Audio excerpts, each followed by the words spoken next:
All right, so you just found out that you have to have wisdom teeth pulled. Not the best thing to go through ever, and I found this great article on WebMD, and I'll put the link down below um, on what you can expect, why it happens first, what you can expect, and also what you can do, so that at least we can minimize how utterly horrible an experience it is. So usually this occurs anywhere from 15 to someone who's in their 20s, maybe early 30s, less likely as you get older because your jaw is fully formed at that point.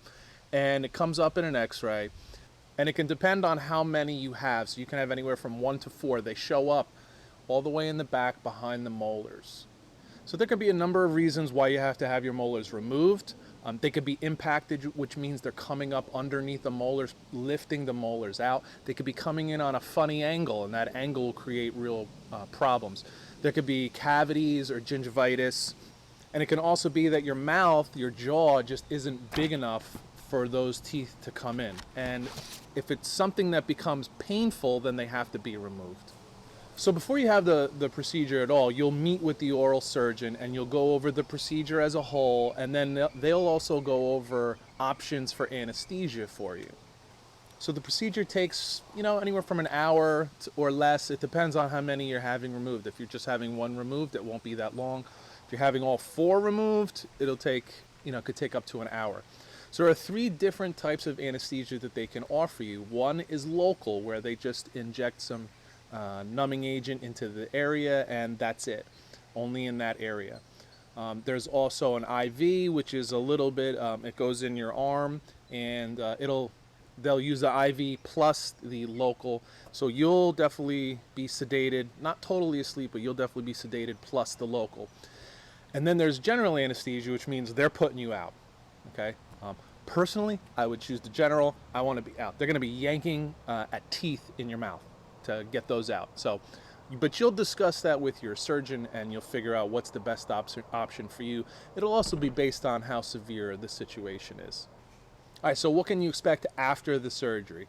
Well, first and foremost, plan for some time off, at least a day or 2 of not doing much. It's a painful procedure. It's not going to feel good. Just remember, you're getting a bone taken out of your head, okay? So it's going to hurt a little bit, and you want to take certain precautions. So if it is really painful and you're getting swelling, you can use ice, okay? Ibuprofen can be your friend if you're not allergic or anything like that. Be sure to eat soft foods. We don't want anything, too hard and crunchy in there. Also, you should exercise the jaw just by simply moving it open and closed like this. See, what happens is when you have this procedure, you'll likely just want to keep your jaw in one spot, one position, and it can get really stiff. So just every once in a while, just do this exercise where you're opening and closing your mouth.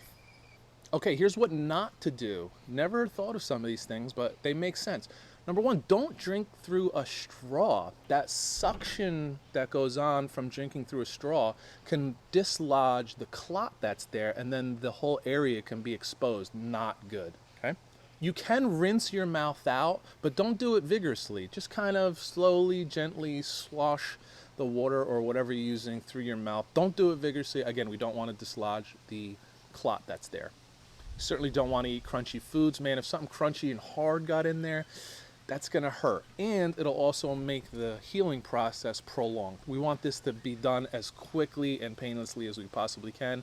So we want to keep any crunchy, sharp kind of foods out of there. And finally, don't smoke or drink alcohol. Smoking is a vasodilator, which will open up the blood vessels, which will create more blood flow. We don't want those clots being blown. Also, alcohol thins the blood, which makes it easier for blood to flow to the area, also making it more likely or possible to loosen and blow that clot.